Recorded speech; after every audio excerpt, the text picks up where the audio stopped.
صحنه که در میجگان است، یادگار زی خمارستان است. گرد این صحنه که در میجگان است، یادگار زی خمارستان است. اولین ساز سرودی دلی ما از جوانی گلی احسان است. اولین ساز سرودی دلی ما از جوانی گلی احسان است. تا ابد ما هم صدایه، هم نشین و هم نوایه. تا ابد ما هم صدایه، هم نشین و هم نوایه. عاشقی شعر و سروده تا جهان است آشنایه. عاشقی شعر و سروده تا جهان است آشنایه.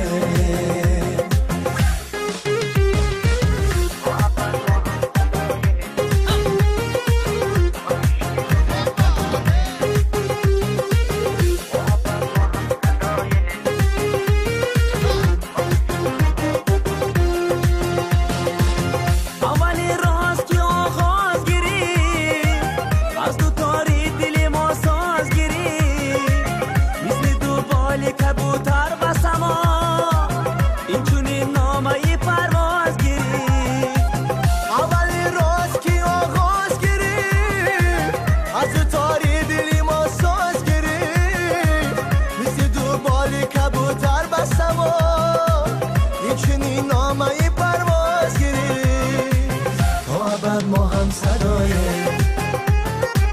هم نشین و هم نوایه. تا ابد ما هم صدایه،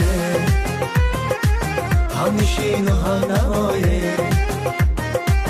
عاشقی شعر و سروده تا جهان است آشنایه.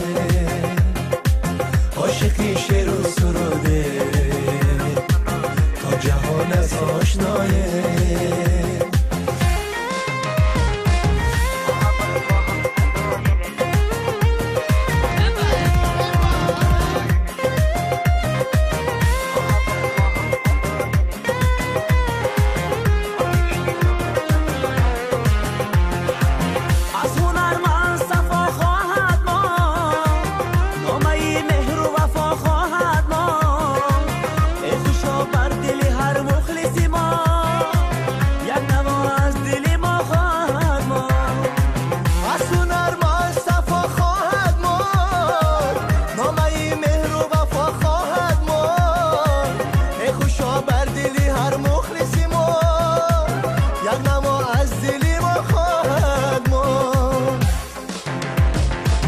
گرد این صحنه که در میجگان است، یادگار زی خمارستان است.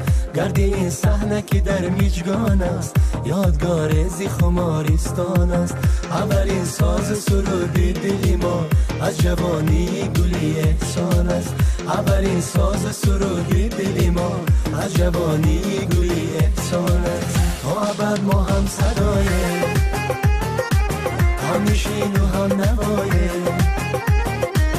تا ابد ما هم صدایه، هم نشین و هم نوایه. عاشقی شعر و سروده تا جهان است آشنایه. عاشقی شعر و سروده تا جهان است آشنایه.